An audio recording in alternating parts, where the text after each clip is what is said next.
Good morning all of you. आइए एक बार फिर से कुछ क्वेश्चनों के साथ आए हैं, देखते हैं। ये कह रहा है आपका, एक आर्मी की भर्ती प्रक्रिया में चयनित और अचयनित का अनुपात 5:1 है। यदि 60 से कम यानी 60 कम लोग आवेदन करते, कहने का मतलब 60 कम ने आवेदन किया होता और 30 कम चयनित होते, तो चयनित और अचयनित का अनुपात 5:1 होता। तो कितने उम्मीदवारों ने प्रक्रिया के लिए आवेदन किया था?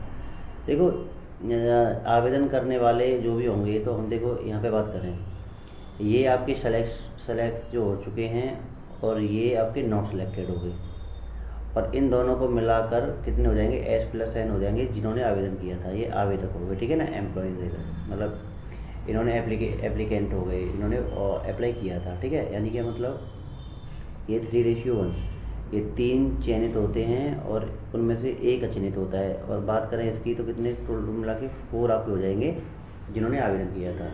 अब इसको हम संख्यात्मक रूप में, ये अनुपात है, अनुपात इसमें संख्यात्मक रूप में लें तो ये कितना हो जाएगा? 3x, और ये x, और ये कितना हो जाएगा? 4x। ये कुल मिला के आवेदक है। और जैसे आप कोई फॉर्म अप्लाई करते हो, यूपी पुलिस के लिए आपने फॉर्म डाला या किसी भी एग्ज़ाम के लिए आपने फॉर्म डाला, तो सपोज करिए आप उसमें से कुछ लोग पास हो जाएंगे तो वो चयन हो गया, और कुछ फेल हो जाएंगे, अचयनित हो गए। तो कुल मिला के जो आवेदक कितने होंगे? चयनित और अचयनित जोड़ के तो करोगे, ठीक है ना। तो ऐसे ही ये करा है। अब अकॉर्डिंग टू क्वेश्चन, हम जैसे क्वेश्चन कहेगा वैसे वैसे करेंगे, ठीक है। अकॉर्डिंग टू क्वेश्चन इसने कहा है कि देखो, यदि 30 कम चयनित होते तो चयनित होने वाले की संख्या कितनी है? 3 है।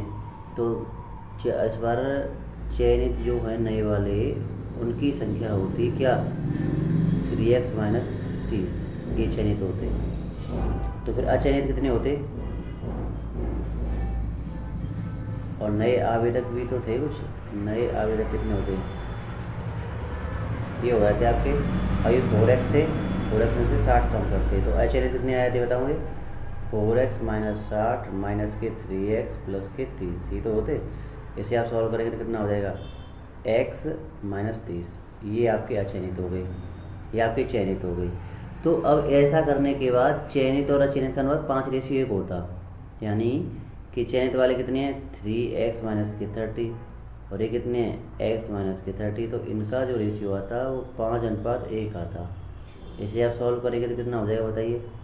3x - 30, 5 का गुणा कर देंगे, इधर क्रॉस मल्टीप्लाई कर देंगे ना करके, तो हो जाएगा आपका 5x 5 या 15 150, ठीक है। तो हो जाएगा 2x बराबर में 120। तो यहाँ पर करेंगे तो x का कितना हो जाएगा? 60। तो x का मान आपका 60 आ गया। कितना आ गया? 60। तो कितने ने आवेदन किया था? तो आवेदक कितने थे हमारे? अभी हमने देखा था 4x थे। तो अभी कुल मिला के आवेदक, यहाँ जगह नहीं है तो यहाँ ऊपर कर देते हैं, अलग लिख देते हैं इसको, थोड़ा अलग पेन से रेड से लिख देते हैं। 4 इंटू में x का मान अब आया है 60, 240 होगा, 24 आंसर। तो होगा ए नंबर ऑप्शन आपका सही हो जाएगा, ठीक है। चलिए नेक्स्ट क्वेश्चन चलते हैं। यहाँ ये कह रहा है कि x अनुपात YZ और y अनुपात ZX, Z और y अनुपात में व्युत्क्रम अनुपातों का मिश्र अनुपात बताइए। अच्छा क्वेश्चन है ये। इस क्वेश्चन को एक बार समझते हैं कि इसमें होता क्या है, ठीक है। अब आपने अनुपात पढ़ा, समानुपात पढ़ा, अब एक चीज़ होती है आपकी मिश्र अनुपात। इसके लिए मिश्र अनुपात अगर आपको बताना है तो उसके लिए हमने शायद पहले आपको क्लियर नहीं किया है, तो मिश्र अनुपात के बारे में आपको पहले हम बताते हैं कि कैसे करके इन सब का अनुपात बनाया जाता है, ठीक है। आइए चलिए चलते हैं।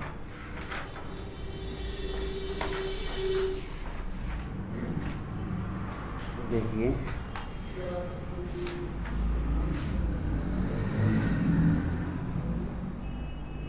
इसके व्युत्क्रम लें हम, तो इसका व्युत्क्रम क्या हो जाएगा? 1/x हो जाएगा।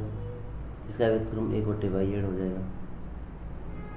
समानुपात ये 1/zx हो जाएगा। अनुपात 1/, सॉरी ये वाला है ना, ये 1/y रहेगा, चलिए 1/y, इसे एक बार काटते हैं।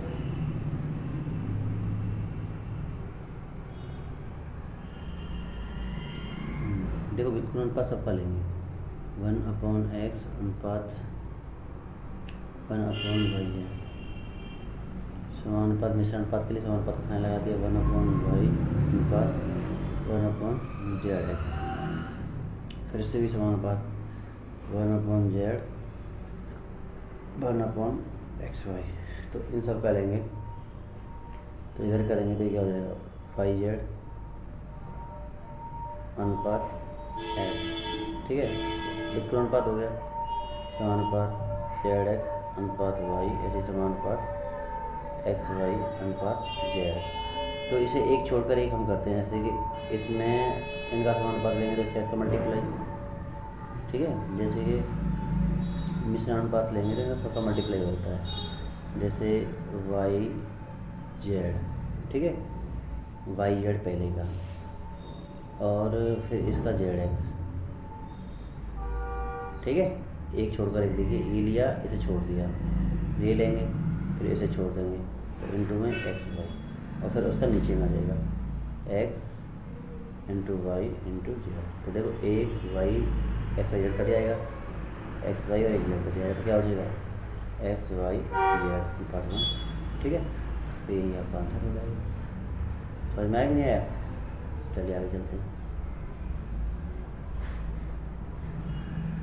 ये कह रहा है यदि 21, 22, 60, 64 में से प्रत्येक में से एक्स घटा दिया जाता है तो इस क्रम में प्राप्त संख्याएं समानुपात में हैं। तो देखो समानुपात में है तो हमको सबको पता है, 21 में से एक्स घटा दिया, ये अनुपात आया, फिर इसके साथ 22 में से एक्स घटा दिया, और ये समानुपात क्या आया बताओ, 60 में से एक्स घटा दिया, अनुपात ये 64 में से भी एक्स घटा दिया।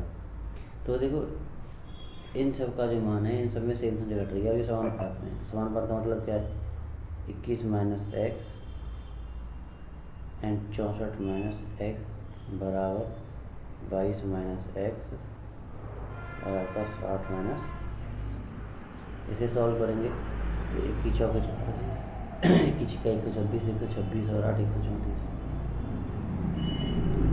21 एक्स और 64 है, 21 और 64 कितना हो जाएगा 85, 85 एक्स माइनस एक्स, ऐसे इसका मल्टीप्लाई करेंगे, 0 22 का 132, ठीक है, माइनस के 22 और 60 कितना हो जाएगा 82 एक्स माइनस एक्स स्क्वायर, इससे ये कट जाएगा। अब इधर लेकर आएंगे इसको तो ये कितना हो जाएगा 3x, और इसमें से इधर लेकर आएंगे 13 से 20 में से गया तो कितना हो जाएगा 24 बच जाएगा, x का मान कितना देगा आपका 8 आ जाएगा। और जब x का मान 8 आ गया तो इनके मध्यानुपाती पूछ रहा है, क्या पूछ रहा है मध्यानुपाती। तो देखो मध्यानुपाती का फॉर्मूला क्या होता है बताइए मुझे, मध्यानुपाती हमने फॉर्मूला पहले पढ़ा था, मध्यानुपाती, इसका फॉर्मूला होता है दोनों संख्याओं का वर्गमूल लेते गुणनफल का, संख्या a एंड संख्या b। तो उनमें से संख्या क्या है, पहली तो x+1 है और 7x+8 है, यानी x+1, x का मान 8 है तो 8 + 1 करोगे तो कितना हो जाएगा 9 इंटू में, फिर 7x+8, 7x करेंगे तो 60 और 56 और कितना है वो 8, 56 और कितना हो जाएगा 64, 64। तो इसका वर्गमूल लेंगे 3 आ जाएगा, इसका 8 आ जाएगा, तो 8 से कितना आ जाएगा 24, ठीक है। देखो यहाँ पर वैल्यू रखी है मैंने, वो रखी है, जैसे x का मान आपका आ गया कम्प्लीटली, आपका x का मान आ चुका है यहाँ पर, तो x का मान जब आपका आ गया है तो वहीं तो रखा है, 8 आया, 8+1 करा है तब जाके वो 9 आया है। यहाँ पर 7 इंटू में 8 प्लस के 8 रखा है तो 56 प्लस 8 कितना करा 64। ये दोनों वैल्यूज मैंने ये वाली और ये वाली यहाँ इसलिए रखी, ठीक है, इनका वर्गमूल लिया गया। चलिए नेक्स्ट क्वेश्चन चलता है। ये कह रहा है एक्स वाई दो ऐसी संख्याएं हैं जिनका माध्य अनुपात 6 है। माध्य अनुपात वही मध्यानुपाती की बात कर रहा है, और जब मध्यानुपाती 6 है इसका मतलब क्या है 6 √x × y, इक्वेशन फर्स्ट बन जाएगा। और तृतीय अनुपात 48 है, तृतीय अनुपात की बात करें वो क्या रहता है, यानी कि तृतीय अनुपात b²/a यानी कि y²/x, ये वाला 48 दे रखा है। एक्स और वाई का मान क्या है, तो एक्स और वाई का मान पूछा है, तो यहाँ से हम दोनों का वर्गमूल करें तो ये कितना आ जाएगा 36 = xy, ठीक है। और यहाँ से x का मान निकालेंगे, x बराबर क्या हो जाएगा मुझे बताओ y²/48, और ये वैल्यूज हम x की ये इक्वेशन में रख देते हैं। देखो 36 = y²/48, ठीक है, ये रख गया इंटू में भाई यहाँ है, तो क्या हो जाएगा y³ = 36 × 48, इसके फैक्टर काटेंगे 18 दूनी 36, 9 दूनी 18, 3 का 9, 48 के 12 दूनी 24, दूनी 48, 12 दूनी 24, 6 दूनी 12, 3 दूनी 6 आ जाएगा।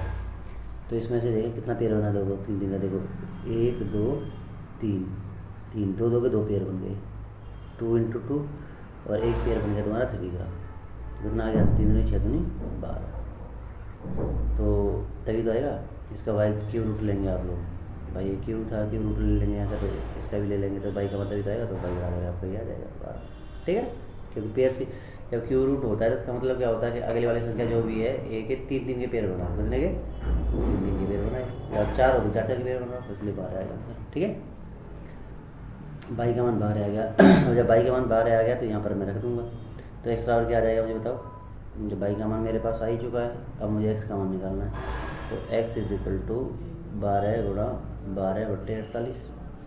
ठीक है, और 12 चौके 48, 4 3 12, तो x का मान तो आ गया 3 और y का मान कितना आ गया 12, तो 3 और 12 आंसर।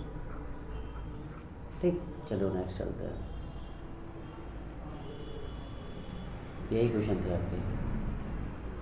ठीक है।